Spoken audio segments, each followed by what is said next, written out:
What up, Ninja Nation? It's Bowman 9000, aka the Trumba Ninja, and I did say I was going to change up the content here on the channel, so today we're going to be talking about 5 different things that I have learned over the course of completing my 50 games for the 2K League qualifiers.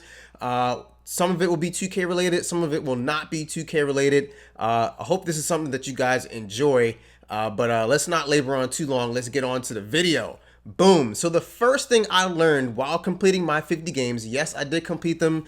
I did the last game on Sunday, literally the last day. The managing director did say that the games were still counting, even though like the qualifying pain had disappeared from the game.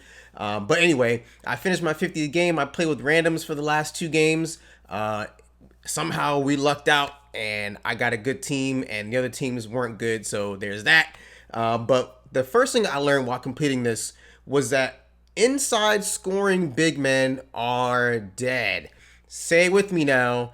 Inside scoring big men are obsolete. They're done.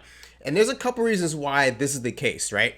Part of it is on 2K itself, right? So you can go in, you make, like, I made my paint beast who's 7 foot tall, who has like, 11 playmaking badges, 22 finishing badges, and 22 defensive badges. But it seemed like a lot of those finishing badges didn't matter. Like, drop stepper would work, like the animation would trigger. So in that sense, the animation worked, but was it effective?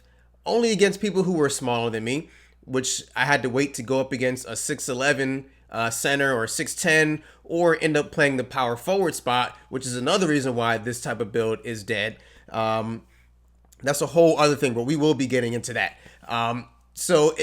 Whenever I went up against a big center, the only thing I was doing was jockeying for position down low to get rebounds, which I was still able to do at an elite level. But I wasn't being able to contribute on the offensive end unless I was using my fast breaks on the outlet passes. A couple reasons being, when I get put at the power forward position, I know how to space the floor for everybody else on the team, how to set off ball screens, how to occasionally set screens for the ball handlers, but I know how to not clog up the paint for the actual center because I'm playing the power forward spot. A lot of people don't know how to do that, but the one drawback about doing that with my specific build is that he can't shoot. So there's no shooting badges at all. He has one shooting badge because literally that's what the game gives you when you start. I'm pretty sure if I could have made this character with no shooting at all, with 0 badges, I would have done it and gotten a couple of defensive badges to go with that. Because I can still cash my free throw because I've been using the same free throw for like 3 years. It's Ray Allen, by the way.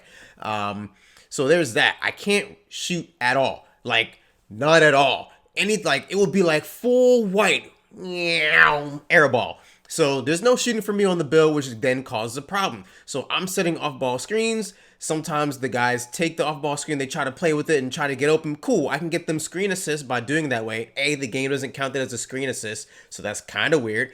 But B, that's not very fun. Like, yes, it's in the competitive sense, whatever I got to do to win, that's what I'm going to do. So that's what I was doing during these 50 games is like, dude, whatever it takes for me to win, that's what I'm going to do. But my basis for making that build with a post-scoring takeover was that I'm going to do the dirty work on defense and make smart passes and get assists. But when I get my badge, I want to be fed, especially if I have the mismatch. And like, a lot of people don't want to do it.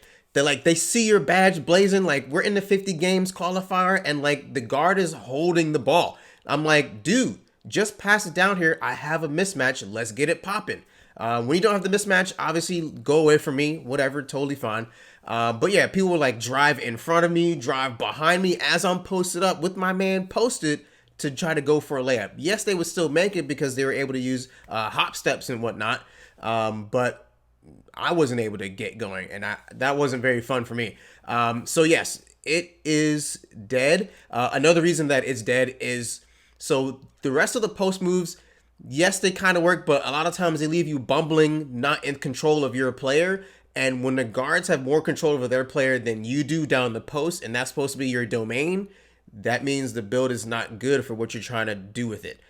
So it wasn't really working for me, and that's why I say it's dead. I would love for you guys to tell me down in the comments that it's not dead and what you're able to do in a competitive sense while you guys are going for these qualifiers, obviously against higher comp, but I'm pretty sure you guys might have found the same thing that I found. Anyway, next up, this is not something that I learned, but this is something I'm asking for. If you guys liked the last video where I tried all your favorite chips, obviously let me know in the comments, but I asked in that video for you guys to tell me your favorite drinks so I could try those as well and rate those too. But I think like 2 people responded, and obviously that's not enough to make a video, so the video has not been made. So here's attempt number 2. If you guys have favorite drinks, which I'm sure you guys all do because you need drinks to survive, especially water. So send me those in the comments and we're gonna get to it. I'm gonna try those drinks. Hopefully I can get them all because I live in Philly. Not every drink is available in every region. That's just it. So the next thing I have learned is that Astros are better than Turtle Beaches. So I don't know why it took me so long, but I copped these new Astro. I think they're A40s. They don't say it right here. Yes, dude, the A40s right here. These are amazing. I don't know what took me so long to try these. I know guys like iPod King Carter and Dirk and like all these people always talk about how good their Astros are. But I never had a reason to try them. I had Turtle Beaches. I thought they sounded great. But they broke. And I didn't realize that they broke until the crazy thing is, so you guys can't see underneath the desk, but underneath the desk is like a hook. I have a hook that's like taped to the underside of the desk so that when I'm done gaming, I just boop, hang my headset up on the hook and it's good to go. I don't have to worry about putting it somewhere where it's going to take up room on my desk. I stick it underneath my desk, put it on the hook, and it stays there until the next time I'm ready to use it. Crazy thing about that is, one thing about these Astros, a thing that I had to get used to is like, see these cushions right here? How these cushions work, they don't close off all the other sound from outside the headphones. So when I put these on, I can hear everything as if I don't have these on, which is actually kind of nice, but it just is off-putting. I didn't know to expect that.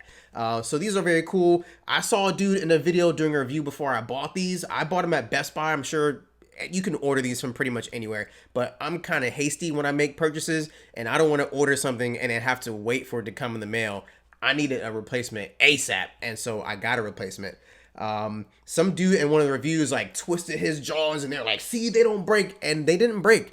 But I'm not about to do that.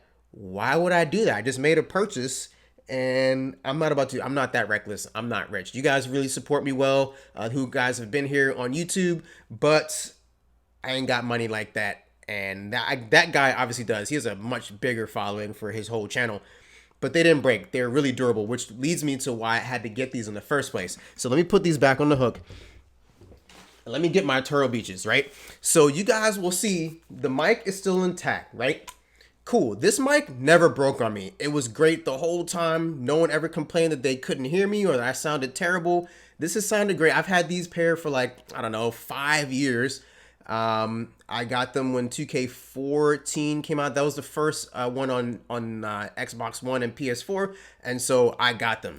As you can see, this cushion right here is broken off. The left-hand side is done. And the crazy thing is, I finished one of my qualifying games. I said, man, I'm tired. So I took my headset off, put it on the hook, and the cushion just fell down. I knew for a few days before that was probably going to happen at some point because I can tell it was like hanging on and hanging on.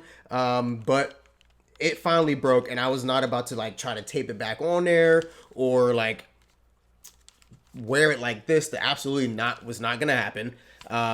This one stayed on, but as you can see, the stuff on the sides here started peeling like 3 years ago, maybe even 4 years ago. If I've had it for 5 years since 2K14, maybe 5 years ago, but whatever. I had them. They felt great for a while. But one thing that I did notice, because I don't really have a large head, so obviously people's head shapes are different than mine. I don't have a big head, and so I never really had to adjust the band at all. This is a problem that I also have with Beats headphones, that they break. So when I pull these out right here, as you can see on, well, you can see right here on this one that there's like a line here, which means it's breaking or already broken. If you look towards the end, yeah, on the other side of this, you can see that it's already broken as well. And so a lot of people complain that these turtle beaches, when they adjust it to then like put it on their head, they break. And so that didn't happen to me. So I should have probably replaced these like 3 years ago, but I didn't know. So yeah, like boom, they're broken. Bow, just like that, and boom, they're broken just like that. And those are my turtle beaches. But yeah, I can't give these to anybody because I already knew that they're already broken. But yeah, I put them on the rack to rest for the night, and the cushion just boop dropped right to the ground. I said, "Wow, good thing I'm done gaming for the night." I had to let these go. I got to replace them. One other thing before I move on, these being green does not help people who are content creators. If you're on YouTube, if you're streaming on Twitch, cool, you upgrade your setup, you got a light, you get a green screen, and you go, uh-oh, these are green, and it starts to make part of your head and ears and whatnot see-through. So I had to like cover them up. It's faded away, but at one point I had to like take Sharpie to the edges here to block out the green so that it didn't look weird, and I didn't like that. So obviously stay away from green because green screens are green. So that's that. These are broke. They broke, fire broke. We ain't got it. That's it.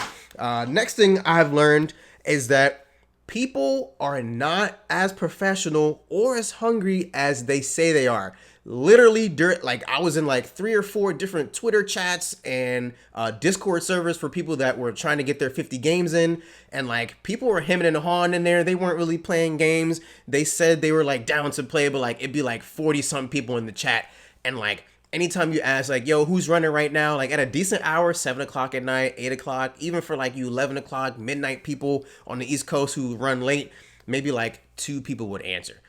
And it was like, bruh, why would you even join this server or this chat if you're not gonna play games? I don't understand it. So there's that.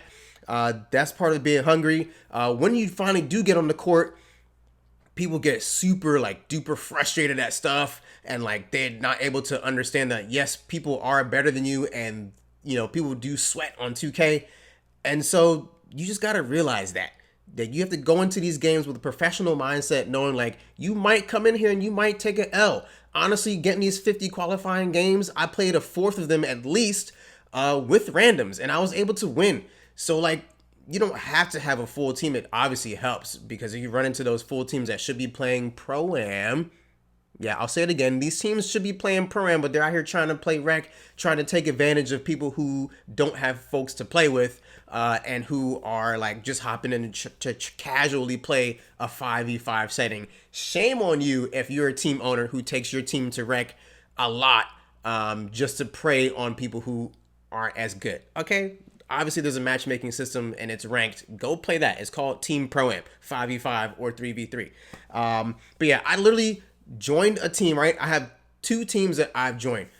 Well, I didn't really join. One team was like, yo, we're looking for like a backup center or whatever. Yeah, you look good. You know, would you be down to play? There's going to be minutes for everybody to play. I was like, yeah, man, let me know. I'm going on vacation for the weekend to Toronto. Let me know. I'll let you know when I get back. We can discuss it, all that stuff.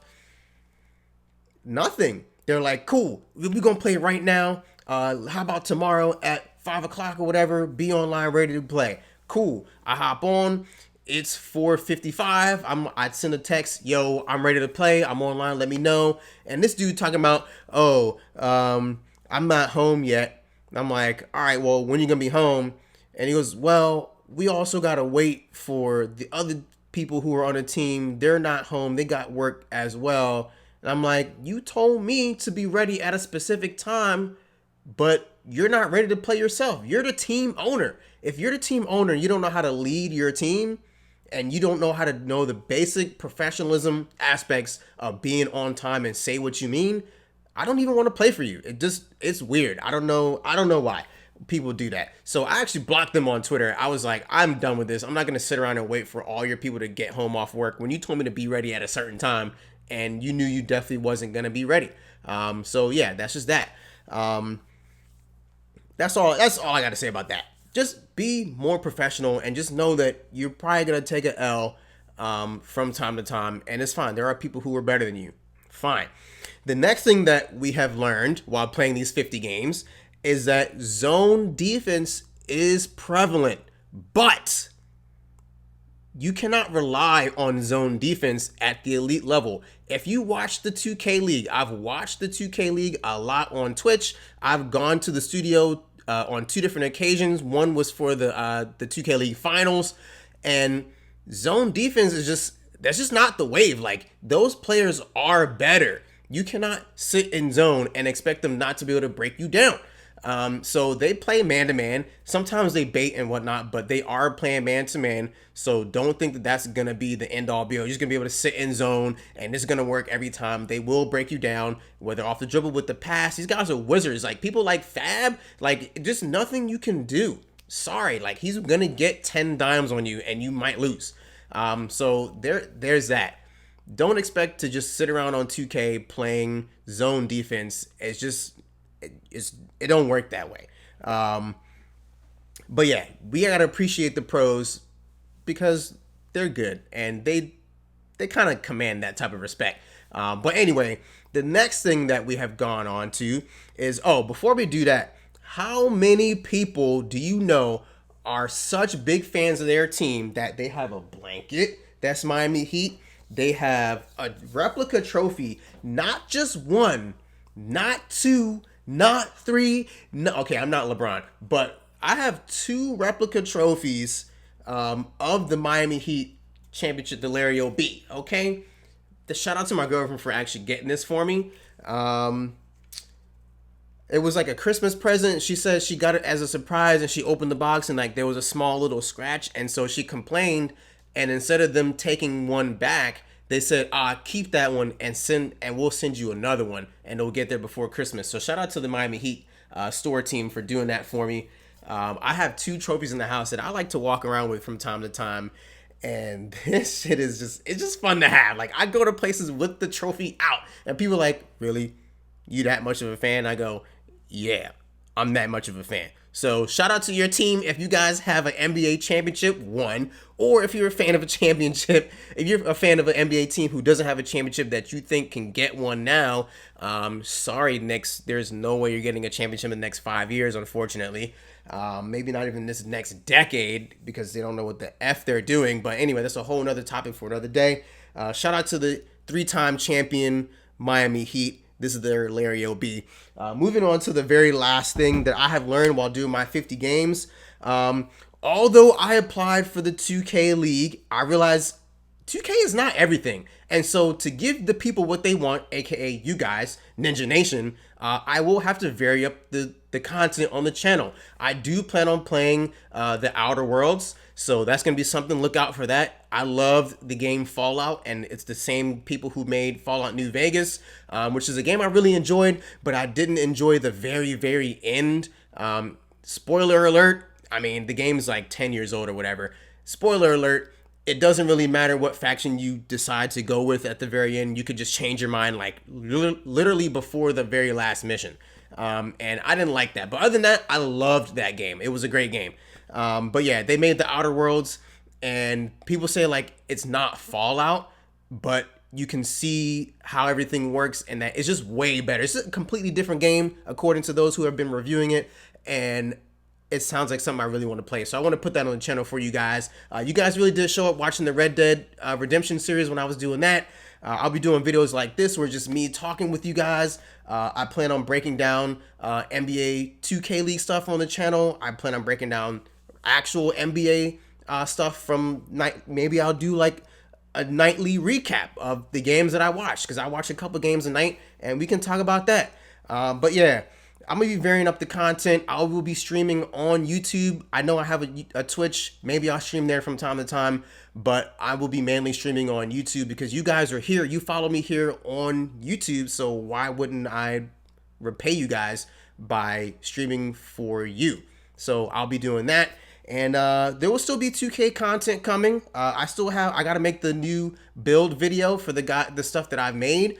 I did make a new center, so that's coming. I'm gonna get you guys a video for that, which will have the animations and all that other stuff. And yeah, I've talked way too long anyway, and I'll see you guys in the next video. I hope you guys really appreciate it. I'm out of here. Peace.